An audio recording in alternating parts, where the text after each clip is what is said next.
कर्म योग, जिसे स्वामी विवेकानंद ने बड़े गहरे और प्रभावशाली ढंग से प्रस्तुत किया। स्वामी विवेकानंद पहले अध्याय में बताते हैं कि कर्म से भागना मुक्ति नहीं, बल्कि कर्म को सही दृष्टि और भावना से करना ही मुक्ति का मार्ग है। यह योग सिखाता है कि हम बिना फल की आकांक्षा किए अपने कर्तव्यों को निस्वार्थ भाव से कैसे कर सकते हैं। विवेकानंद जी यह भी स्पष्ट करते हैं कि मनुष्य का स्वभाव ही कर्म करने की ओर प्रवृत्त है। जो व्यक्ति अपने कर्म को त्यागने का प्रयास करता है वह वास्तव में भ्रम में है। कर्म से छुटकारा नहीं है, बल्कि कर्म के बंधन से छुटकारा ही कर्म योग का उद्देश्य है। पहले अध्याय में इस बात पर बल दिया गया है कि सही नियत से किया गया कर्म, फल की कामना से रहित कर्म और दूसरों की भलाई के लिए किया गया कर्म ही मनुष्य को धीरे धीरे मोक्ष की ओर ले जाता है। भाव यह है कि कर्म बंधन नहीं, जब तक कि उसे स्वार्थ और आसक्ति से ग्रसित न किया जाए। स्वामी विवेकानंद इसे वैज्ञानिक, व्यवहारिक और जीवन केंद्रित साधना के रूप में प्रस्तुत करते हैं, जो केवल सन्यासियों के लिए नहीं बल्कि गृहस्थों और सामान्य लोगों के लिए भी समान रूप से उपयोगी है। पहले अध्याय को स्वामी विवेकानंद की पुस्तक से सीधे आपके सामने प्रस्तुत करती हूँ। ध्यान से पूरे अध्याय को सुनिएगा। कर्म शब्द संस्कृत की क्रय धातु से बना है। जो कुछ भी किया जाता है कर्म है। कर्मों का फल भी इसका प्रयुक्त अर्थ होता है। दर्शन शास्त्र में इसका अर्थ कभी कभी उस परिणाम से होता है जिसके कि हमारे पूर्व कर्म कारण है, परंतु कर्म योग में हमें उसी कर्म से वास्ता है जिसका अर्थ काम है। सत्य का ज्ञान मनुष्य जाति का उचित ध्येय है। इसी आदर्श को प्राच्य दर्शन हमारे सामने रखते हैं। मनुष्य का ध्येय सुख नहीं, ज्ञान है। सांसारिक सुख और आनंद का अंत हो जाता है। मनुष्य की यह भूल है जो वह समझता है कि ध्येय सुख है। संसार की सभी विपत्तियों की जड़ यह अंधविश्वास है कि सुख ही वह आदर्श है जिसे पाने के लिए प्रयत्न पर रहना चाहिए। कालांतर में मनुष्य जानता है कि वह सुख की ओर नहीं, ज्ञान की ओर बढ़ रहा है। सुख और दुख दोनों शिक्षक हैं और वह उनसे शिक्षा लेना सीखता है। सुख और दुख उसकी आत्मा के सामने से गुजरते हुए उस पर अपनी छाया छोड़ जाते हैं। इन भाव चित्रों के सामूहिक परिणाम का ही नाम मनुष्य का चरित्र है। किसी का भी चरित्र लीजिए, वह उसकी भावनाओं, उसकी मानसिक प्रवृत्तियों की समाविष्ट है। उस चरित्र के निर्माण में सुख और दुख दोनों का समान भाग है। सुख और दुख समान रूप से चरित्र निर्मित करते हैं और कहीं कहीं दुख सुख से भी अधिक शिक्षा देता है। संसार के बड़े बड़े चरित्रों का अध्ययन करने पर यह देखा जा सकता है कि दुख ने सुख से अधिक शिक्षा दी है। धन से अधिक निर्धनता ने उन्हें महत्ता का पाठ पढ़ाया है। प्रशंसा से नहीं, प्रहार सहकर उनकी अंतर ज्योति का स्फुरन हुआ है। यह ज्ञान भी मनुष्य में ही है। ज्ञान कभी बाहर से नहीं आता, यह सब भीतर है। जो कुछ भी मनुष्य जानता है वह मनोवैज्ञानिक शब्दावली में ठीक ठीक खोज निकालता है अथवा निरावृत करता है। आत्मा अनंत ज्ञान की खान है। जो कुछ मनुष्य जानता है वह वास्तव में उसी परत का एक पर्दा हटने पर उसकी खोज होती है। हम लोग कहते हैं न्यूटन ने आकर्षण की शक्ति को ढूंढ निकाला। क्या आकर्षण शक्ति किसी कोने में बैठी उसका रास्ता देख रही थी? वह उसी के मस्तिष्क में थी। समय आया तब उसे उसका ज्ञान हुआ। संसार को जितना भी ज्ञान मिला इसी मस्तिष्क से। तुम्हारा मस्तिष्क ही विश्व का असीम अछोर पुस्तकालय है। बाहरी संसार एक प्रतीक, एक संकेत मात्र है जो तुम्हें अपने आप को बनने के लिए इंगित करता है, परंतु अपने अध्ययन के विषय तुम स्वयं हो। सेब की गिरने से न्यूटन को एक संकेत मिला और उसने अपने मस्तिष्क का अध्ययन किया। उसने अपने मन की पूर्ण विचार श्रृंखलाओं को पुनः एकत्र किया और उनमें उसे एक नई श्रृंखला का पता चला जिसे हम आकर्षण शक्ति का नियम कहकर पुकारने लगे। वह उस सेब अथवा पृथ्वी की केंद्र स्थित किसी वस्तु में नहीं था। इस भांति सभी ज्ञान लौकिक या पारलौकिक मनुष्य के चित्त में है। अनेक बार इनकी खोज नहीं हो पाती, यह आवृत रह जाते हैं। जब आवरण धीरे धीरे हटता है तब हम कहते हैं कि हम सीख रहे हैं और सभी ज्ञान का विस्तार इस खोज के क्रम से ही होता है। जिस मनुष्य पर से यह आवरण उठ जाता है ज्ञानी होता है। जिस पर यह गहरा पड़ा होता है वह मूर्ख होता है, और जिस पर से बिल्कुल हट जाता है वह सर्वज्ञ सर्वअंतर्यामी हो जाता है। सर्वज्ञ मनुष्य हो चुके हैं और मुझे विश्वास है अभी और भी होंगे। भावी सृष्टि क्रम में वे अनगिनत होंगे। चकमक पत्थर में निहित अग्नि की भांति ज्ञान मनुष्य के भीतर है। संकेत ही वह संघर्ष है जिससे उस अग्नि की उत्पत्ति होती है। इसी बात ही हमारे कर्म और भावनाएं, रोना, हंसना, सुख दुख, अभिशाप, आशीष, प्रशंसा, निंदा, अपने आप को शांतिपूर्वक मनन करने पर इनमें से प्रत्येक को हम विभिन्न बाह्य प्रहारों से अपने भीतर ही उत्पन्न हुआ देख सकते हैं। उसका फल हम इन सब प्रहारों का समष्टि नाम कर्म है। प्रत्येक मानसिक या शारीरिक प्रहार जो आत्मा से बहिस्फुरण करने के लिए, उसे अपनी उचित शक्ति और ज्ञान को जानने के लिए उस पर किया जाता है कर्म है। कर्म शब्द का यह विशाल अर्थ है। हम सभी लोग अपने जीवन में कर्म करते रहते हैं। मैं आप लोगों से वार्तालाप कर रहा हूँ, यह कर्म है। आप लोग सुन रहे हैं, एक कर्म है। हम लोग जो सांस लेते हैं वह कर्म है। हम लोग चलते हैं, यह कर्म है। बात करते हैं, कर्म है। बिना क्रिया शारीरिक या मानसिक जो हम करते हैं कर्म है। वह निरंतर अपने चिन्ह हम पर छोड़ती जाती है। कुछ काम ऐसे होते हैं जो अनेक छोटे कामों का जोड़ उनका परिणाम होते हैं। समुद्र के किनारे खड़े हुए तटभूमि से टकराती लहरों का शब्द सुनकर हम कहते हैं वह कितना गंभीर और प्रबल है। फिर भी हम जानते हैं कि वह बड़ी लहर छोटी छोटी लाखों करोड़ों लहरों से बनती है। उनमें से प्रत्येक शब्द करती है, परंतु हम उन्हें पकड़ नहीं पाते। जब वे एक विशाल समष्टि बन जाती हैं तभी उस गर्जन को हम सुन पाते हैं।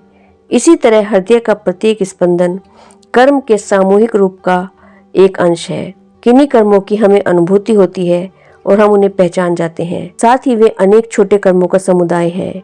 यदि आप वास्तव में किसी मनुष्य का चरित्र जानना चाहते हैं तो उसके बड़े कामों को मत देखिए। कोई भी मूर्ख समय पाकर बुद्धिमान हो सकता है। मनुष्य को उसके छोटे छोटे काम करते देखिए। वे ही वास्तव में किसी महापुरुष का सच्चा चरित्र आपको बता सकते हैं। मौका पड़ने पर छोटे से छोटे आदमियों में भी बड़प्पन आ सकता है। सचमुच बड़ा तो वही है जिसका चरित्र सदा बड़ा है, वह जैसा जहाँ भी हो। चरित्र निर्माण में कर्म ही सबसे बड़ी शक्ति है जिसका मनुष्य को सामना करना पड़ता है। मनुष्य एक केंद्र बिंदु की भांति है और वह इस विश्व की तमाम शक्तियों को अपनी ओर खींचता है। उस केंद्र में वह उन्हें मिलाता है और फिर एक विशाल धारा में उन्हें प्रवाहित कर देता है। ऐसा केंद्र बिंदु है वास्तविक मनुष्य है, सर्वज्ञ और सर्वशक्तिमान, जो तमाम सृष्टि को अपनी ओर खींच लेता है। पाप, पुण्य, सुख दुख सभी उसकी ओर आकर्षित, उससे आकर लिपट जाते हैं। उनमें से वह उस मनोवृत्तियों की विद्युत धारा का निर्माण करता है जिसका नाम चरित्र है और उसे बाहर की ओर फेंकता है। जिस प्रकार बाहर की चीजें अपनी ओर खींचने की उसमें शक्ति है, उसी प्रकार कार्य रूप में परिणत होने के लिए उन्हें बाहर फेंकने की भी। संसार में जितने भी काम हम देखते हैं, मनुष्य समाज के सभी आंदोलन, जितने काम हमारे चारों ओर होते हैं, वे सब विचार का चमत्कार, मनुष्य की मन शक्ति का प्रकटीकरण मात्र है। यंत्र, कलपुर्जे, नगर, जहाज, सब कुछ उस मन शक्ति का स्पष्टीकरण है। और इस शक्ति के मूल में चरित्र होता है और चरित्र के मूल में कर्म। जैसा कर्म होता है वैसी ही मन शक्ति स्पष्ट होती है। वे अनेक महती मन शक्ति वाले पुरुष जिन्हें संसार ने जन्म दिया है, बड़े ही कर्मठ व्यक्ति रहे हैं। वे विशाल दैत्याकार दीर्घ मनस्विता वाले चाहे तो संसार उलट देते और उन्हें वे मनस्विता लगातार युग पर युग काम करने से प्राप्त हुई थी। किसी दानवीय मन शक्ति एक जन्म में काम करने पर नहीं पाई जा सकती, क्योंकि हम जानते हैं उनके पिता कौन थे। यह नहीं मालूम कि उन्होंने मनुष्य जाति की भलाई के लिए एक शब्द भी कहा था। जोसेफ की तरह के सैकड़ों बढ़ई हो चुके और अभी जीवित हैं। बुद्ध के पिता से सैकड़ों राजा यहाँ हो चुके।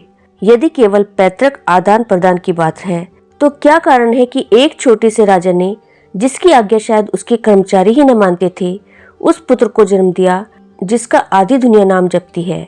बढ़ई और उसके पुत्र के मध्य उस अंतर का क्या कारण है जिससे दूसरे को लाखों मनुष्य देवता के समान पूजते हैं? पैतृक संबंध ही उसके मूल में नहीं हो सकता। वह महती मन शक्ति जिसे बुद्ध ने संसार के ऊपर बिछा दिया, जो ईसा के भीतर से समृद्ध हुई, कहाँ से आई? उस शक्ति का संचय कहाँ से हुआ? वह जन्म जन्मांतर में धीरे धीरे बढ़ती रही होगी, यहाँ तक कि अंत में एक बुद्ध या एक ईसा के रूप में मनुष्य जाति के सामने फूट पड़ी और उसका प्रभाव आज दिन तक लहराता चला आया है। और यह सब कर्म का परिणाम है। जो बोता है वही काटता है, यह अमर सिद्धांत है। शायद हम कभी सोचे कि वह सच नहीं, पर अंततोगत्वा हमें इसकी सच्चाई स्वीकार करनी ही पड़ती है। मनुष्य जीवन भर समृद्ध होने के लिए हाथ पैर पटका करे, हजारों को धोखा दे, परंतु अंत में उसे मालूम होता है कि वह समृद्ध होने के योग्य न था, और तब उसका जीवन उसके लिए भार हो जाता है। सांसारिक भोग की वस्तुएं हम एकत्र करते जाएं, परंतु हमारे पास रहता वही है जिसे हमने सचमुच में कमाया होता है। मूर्ख संसार भर की पुस्तकें खरीदकर अपने पुस्तकालय में रख सकता है, उनमें से वह वही पढ़ सकेगा जिन्हें पढ़ने की उसमें योग्यता होगी, और यह योग्यता कर्म से उत्पन्न होती है। हमारी योग्यता हमारी बाहरी शक्ति हमारे कर्म के अनुरूप होती है। हम जो कुछ हैं उसके लिए हम उत्तरदायी हैं। हम जो कुछ भी होना चाहें वह हो सकने की शक्ति हम में है। यदि हमारा वर्तमान रूप हमारे पूर्व कर्मों का परिणाम है, तो निश्चय ही अपने आज के कर्मों द्वारा हम अपना अभिशप्त भावी रूप भी बना सकते हैं। इसलिए हमें कर्म करना सीखना है। आप कहेंगे, कर्म करना सीखने से क्या लाभ? संसार में किसी न किसी ढंग से सभी कर्म करते हैं, परंतु शक्ति का अपव्यय भी किया जा सकता है। कर्म योग के संबंध में गीता में यह कहा गया है कि कर्म को चतुरता से एक विज्ञान की भांति करने पर, कर्म कैसे किया जाए यह सीख लेने पर ही उत्तम फल मिलता है। आपको स्मरण रखना चाहिए कि कर्म मन की शक्ति को जगाने के लिए है, जो वहां पहले से है, आत्मबोधन के लिए है। प्रत्येक मनुष्य के भीतर शक्ति है, ज्ञान है। भिन्न कर्म उसे प्रतिफलित करने के लिए, उस महादानव को जागृत अवस्था में लाने के लिए प्रहार स्वरूप है। मनुष्य अनेक प्रकार की इच्छाओं से प्रेरित हो कर्म करता है। बिना इच्छा के कर्म नहीं हो सकता। कुछ मनुष्य कीर्ति के अभिलाषी होते हैं और वे कीर्ति के लिए काम करते हैं। कुछ धन पाना चाहते हैं और वे धन के लिए काम करते हैं। कोई शक्ति अर्जित करना चाहते हैं, वे शक्ति के लिए काम करते हैं। अन्य स्वर्ग जाना चाहते हैं, वे तदर्थ प्रयत्न करते हैं। कोई मरने पर यहाँ अपना नाम छोड़ जाना चाहते हैं, जैसा कि चीन में होता है। वहाँ बिना मरे किसी को उपाधि नहीं मिलती। हमारे यहाँ की प्रथा से वह अच्छी है। वहाँ जब कोई मनुष्य बहुत साधु कर्म करता है तो वे उसके मृत पिता अथवा पितामह को उच्च उपाधि से विभूषित करते हैं। कुछ मनुष्य उसके लिए कर्म करते हैं। किन्हीं मुसलमान संप्रदायों के अनुयायी अपने तमाम जीवन में मकबरा तैयार कराने में व्यस्त रहते हैं, जिसमें मरने पर वे दफनाए जा सकें। मैं ऐसे संप्रदायों को जानता हूँ जहाँ बच्चा होते ही वे उसके मकबरे का प्रबंध करना आरंभ कर देते हैं। उनके यहाँ मनुष्य का वह सबसे महत्वपूर्ण काम है, और जिसका मकबरा जितना ही अधिक विशाल और शोभन होता है, यह उतना ही अधिक भाग्यशाली समझा जाता है। अन्य प्रायश्चित करने के लिए शुभ कर्म करते हैं। हर तरह के वे पाप करते हैं। बाद को एक मंदिर बनवाकर या पंडितों को कुछ घूस देकर स्वर्ग के लिए परवाना पा लेते हैं। वे समझते हैं कि इस उदारता से उनकी कालिमा धुल जाएगी और पापी होते हुए भी वे साफ बच जाएंगे। कर्म के लिए प्रेरित करने वाली इस प्रकार की कुछ इच्छाएं होती हैं। कर्म के लिए प्रत्येक देश में इस प्रकार के कुछ नर रूप देवता होते हैं जो कर्म के लिए करते हैं, जिन्हें न यश की, न धन की, न स्वर्ग की ही अभिलाषा होती है। वे कर्म करते हैं केवल इसलिए कि उसका परिणाम शुभ होगा।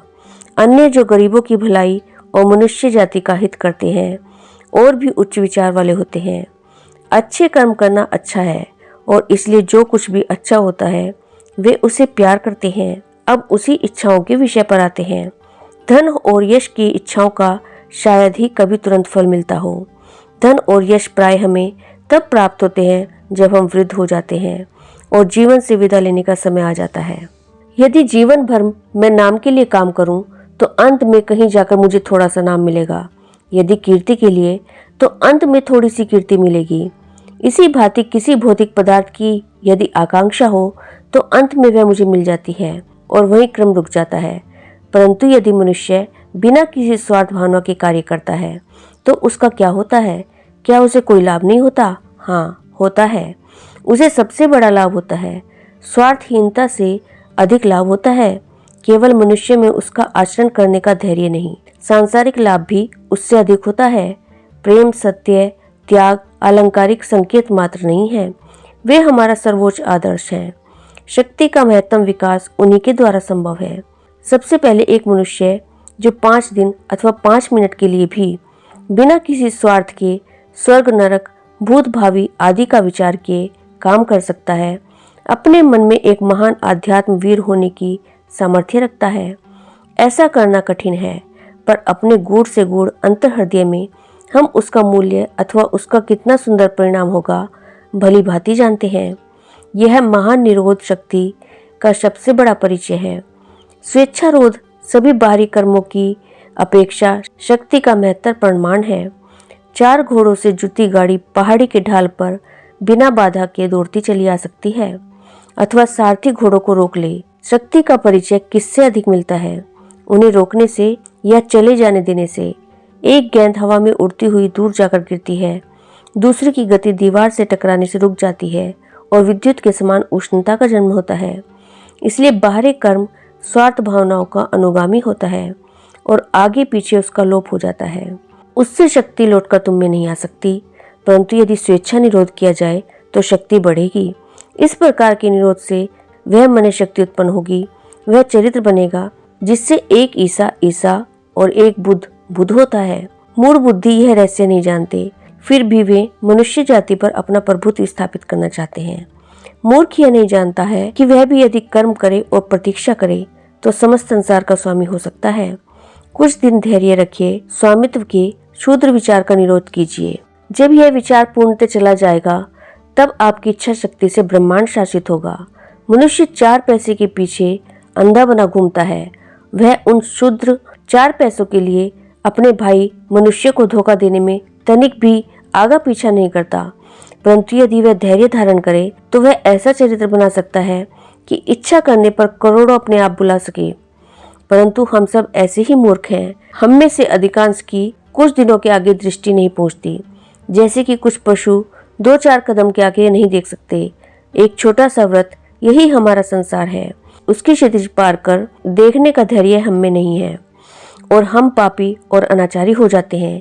यही हमारी शक्तिहीनता और निर्बलता है। छोटे से छोटे कामों से भी नाक भौं सिकोड़ना चाहिए।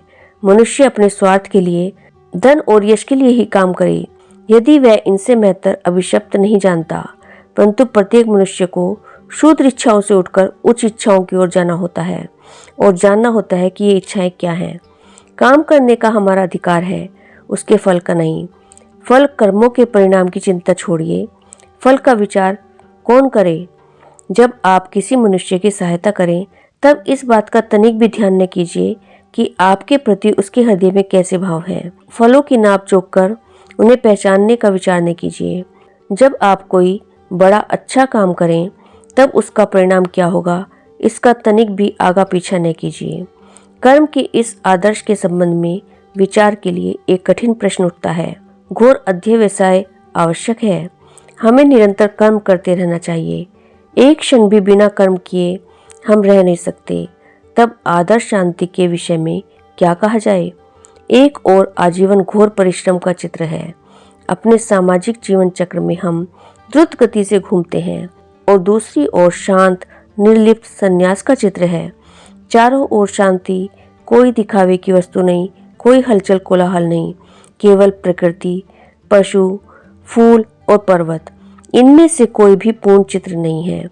असमर्थ सन्यासी संसार के अचरज धूर्यमान वज्र चक्र के शूद्र संघर्ष से भी सहस्त्र छिन्न विछिन्न हो जाएगा। समुद्र तल में रहने वाली मछली सतह पर आते ही जैसे टुकड़े टुकड़े हो जाती है, नीचे जल का भार उसे सुरक्षित रखता है। इसी भारती से ये अकर्मण्य सन्यासी संसार के संसर्ग में आते ही छिन्न भिन्न हो जाते हैं। क्या एक मनुष्य जो जीवन के प्रखर प्रवाह में बहने का आदी है, एकाएक किसी निर्जन स्थान में जाकर जीवित रह सकता है? वहां से यदि जिया तो वह पागल खाने ही जा सकता है। आदर्श मनुष्य वह है जो अक्षुण्ण शांति और निर्जनता में रहता हुआ भी अविराम गति से कर्मण्य रहता है। तथा जो घोर कर्मण्यता का केंद्र होते हुए भी वन की सी शांति और निर्जनता पाता है, उसने निरोध का रहस्य सीख लिया है। अपने आप को उसने वश में कर लिया है। विशाल नगरी के कोलाहलपूर्ण जनपथ में जाते हुए भी उसका चित्त ऐसा शांत रहता है जैसे वह किसी दूर पर्वत कंदरा में बैठा हो, जहाँ पक्षी तक न बोलता हो, और सारे समय वह कर्मरत रहता है। यही कर्मयोग का आदर्श है, और यदि आप वहां पहुंच गए तो आपने वास्तव में कर्म का रहस्य जान लिया। परंतु हमें आदि से आरंभ करना पड़ेगा। जो काम भी सामने आए हम उसे करें और धीरे धीरे स्वार्थ छोड़ते जाएं। जो काम हमारे भाग में पड़ा है उसे करते हुए उसकी प्रेरक इच्छा का हमें पता लगाना चाहिए, और प्राय बिना अपवाद के पहल हमें पता लगेगा कि हमारी इच्छाएं स्वार्थी हैं। धीरे धीरे यह स्वार्थ की जड़ियां दूर होगी। सतत प्रयत्न से अंत में वह समय आएगा जब हम निस्वार्थ कर्म कर सकेंगे, कम से कम कभी कभी। तब हम सब लोग आशा कर सकते हैं कि इस जीवन सरिता में बहते एक समय हम सभी स्वार्थ त्यागी हो सकेंगे। जब वह समय आएगा तब हमारी सभी विभिन्न शक्तियां एकत्र हो जाएंगी और सत्य का ज्ञान हमारा होकर तुरंत प्रकाशित होगा। मित्रों, यहीं पर होती है प्रथम अध्याय की समाप्ति। नेक्स्ट अध्याय के लिए मिलते हैं नेक्स्ट वीडियो में। Thank you.